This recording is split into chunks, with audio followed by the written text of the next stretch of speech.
notre pouvoir créateur. L'homme a été créé à l'image de Dieu. Il est pur amour et pure lumière. À son incarnation sur terre, il a perdu la mémoire de qui il est. Mais a-t-il perdu pour autant ses facultés originelles, ou là aussi, ne serait-ce que la mémoire de ses capacités qu'il a perdues? La création tout entière est source de vie en permanence et à l'infini. Alors qu'en est-il de l'humain? Qu'en est-il de son pouvoir créateur? De l'un à l'un. L'humain est trine, à l'image de Dieu. Il est l'unité du principe féminin et du principe masculin avec la conscience. Cela veut dire qu'en chaque humain, il y a le principe féminin, la réceptivité, et le principe masculin, l'émission, ainsi que la conscience humaine. Le divin est la trinité de la conscience avec l'amour et la volonté. C'est le divin créateur, plus exactement, le Dieu créateur, la source divine créatrice, etc. C'est-à-dire que tout ce qui est créé émane de ce divin. Toute vie est générée par le divin. Selon les sources bibliques, Dieu a créé le ciel et la terre par le souffle de sa bouche. En conscience, par l'amour, il crée selon sa volonté, c'est-à-dire par son souffle de vie. Par son souffle de vie, il crée. L'humain, quant à lui, est une créature créée à l'image de son créateur. L'humain est donc divin. Il a perdu la conscience de ce qu'il est en s'incarnant sur la terre. Et c'est par l'expérience qu'il fait sur terre, durant son incarnation, c'est-à-dire durant sa vie, qu'il peut retrouver la conscience du divin, la conscience de Dieu, la conscience de ce qu'il est. C'est ce que représente le sceau de Salomon. C'est l'union du divin et de l'humain qui se fait par la conscience. La conscience de Dieu éclaire la conscience humaine avec l'expérience de la dualité sur terre. Par cette dualité qui passe de la non-conscience de ce qu'il est à la conscience, l'humain retrouve progressivement la conscience de ce qu'il est. Sa divinité se révèle à lui par sa conscience humaine qui est dans le 6e chakra. C'est pour ça que l'humain a besoin de sens dans sa vie. Car aujourd'hui, comme un programme, une balise laissée par son créateur, c'est par le sens qu'il retrouvera le chemin de qui il est, le chemin de son créateur. Par la conscience, il trouvera la voie du cœur, la voie de l'amour et de la volonté divine supérieure. Ainsi, par la dualité, il passe de la non-conscience de son petit moi, sa petite unité humaine, à son grand moi, son unité divine. Et c'est tout le jeu et l'enjeu de l'existence. Il passe de l'un à l'un jusqu'à l'unité parfaite. La puissance créatrice. Une fois sa conscience divine révélée, l'humain devient ainsi l'humain divin. Et l'humain divin est composé de sa conscience humaine, de son principe féminin et de son principe masculin dans un corps de chair. Et le divin, c'est la conscience, l'amour et la volonté dans un corps d'énergie.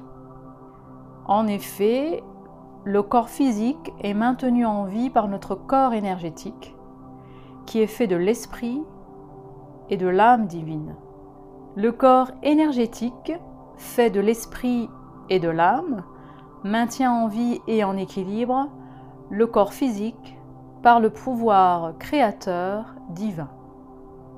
Et lorsque l'âme s'incarne sur Terre dans un corps physique, elle vit l'expérience de la séparation avec son Créateur, avec sa source divine, par la conscience. Ce n'est pas une séparation réelle que l'âme vit, mais une séparation de sa conscience unifiée vers une conscience duelle. Concrètement, c'est une séparation dans la conscience uniquement. Ce n'est pas une séparation énergétique. L'âme, l'humain, reste relié à sa source divine, mais il n'en a plus conscience, c'est tout. Cela veut dire qu'il est comme sa source divine, son créateur de vie, puisqu'il n'est pas séparé en réalité de cette source divine. L'humain, même inconscient de ce qu'il est, reste conscience, amour et volonté, c'est-à-dire source de vie créatrice. La puissance créatrice, source de vie, c'est l'amour.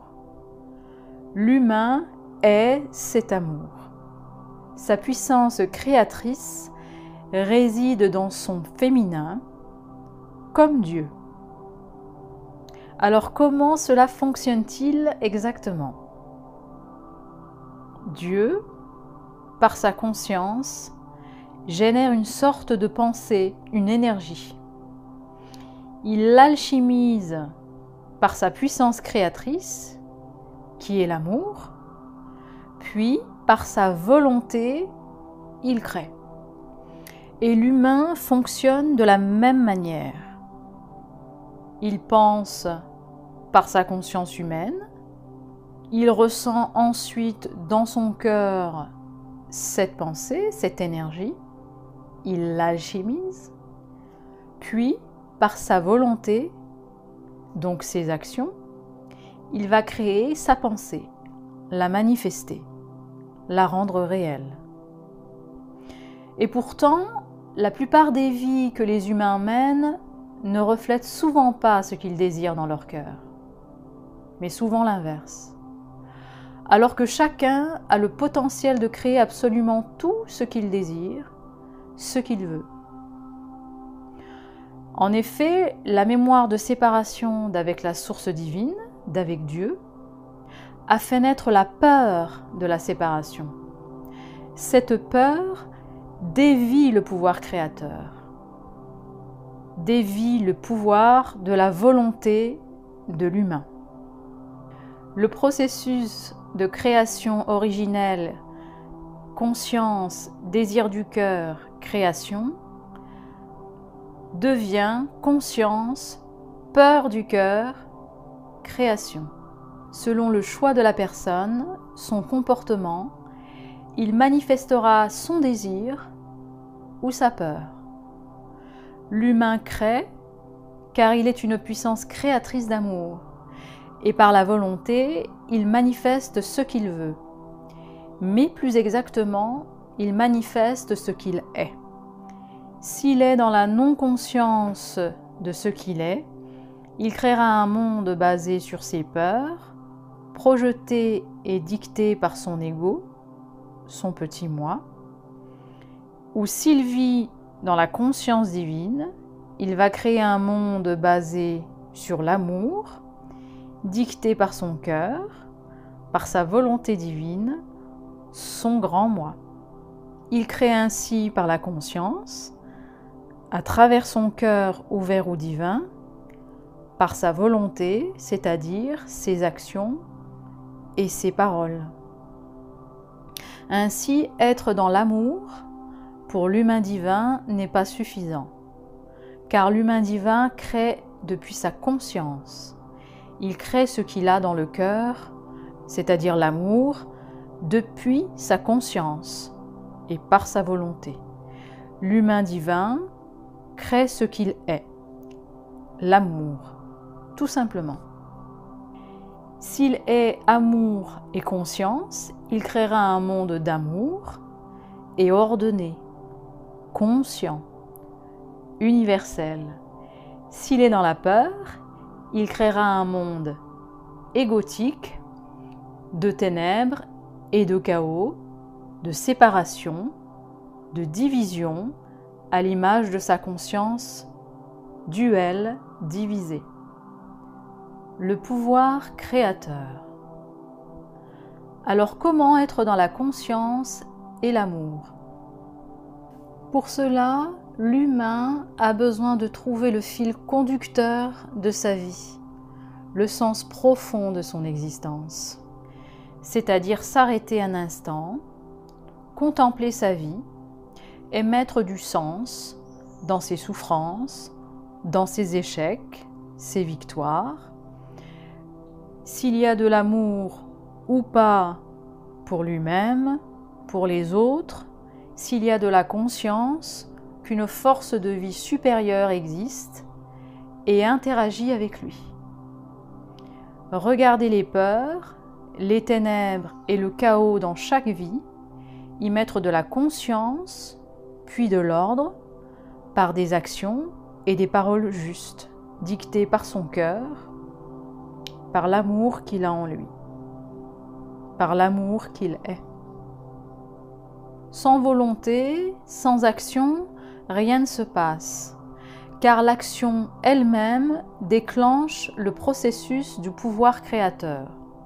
Le pouvoir créateur, c'est diriger la puissance créatrice, c'est-à-dire lui donner une direction. Ce qui n'a rien à voir avec le contrôle. On ne peut pas contrôler la puissance créatrice de l'amour, du principe féminin, mais on lui donne une orientation, une direction.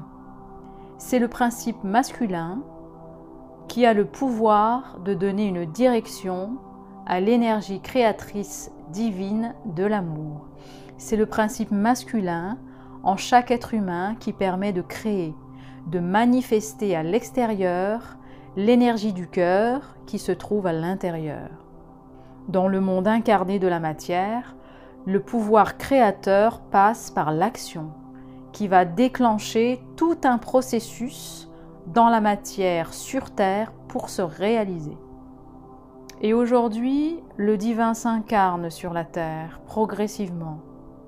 Le temps est venu pour chacun d'éclairer sa vie, de regarder ses ténèbres et d'y mettre de la conscience et de l'amour pour se libérer du fardeau du passé. Le moment de l'introspection de soi est arrivé. Travailler sur soi est aujourd'hui incontournable. On peut le faire seul ou se faire aider, peu importe, mais cette introspection est incontournable si l'on veut vivre dans la conscience de notre divinité. Si l'on veut créer un monde à notre image, fait de conscience, d'amour et de volonté divine.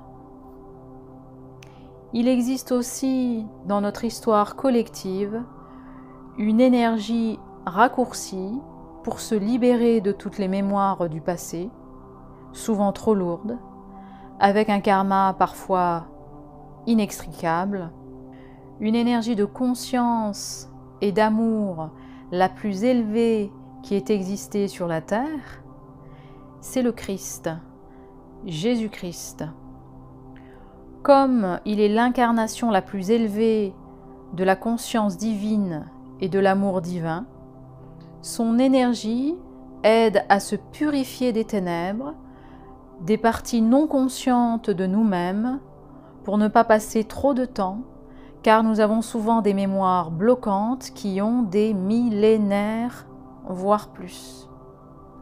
Et l'énergie christique peut être sollicitée et utilisée par n'importe quelle personne, car elle n'est ni un dogme, ni une religion, mais le principe rédempteur le plus puissant qu'ait connu l'humanité.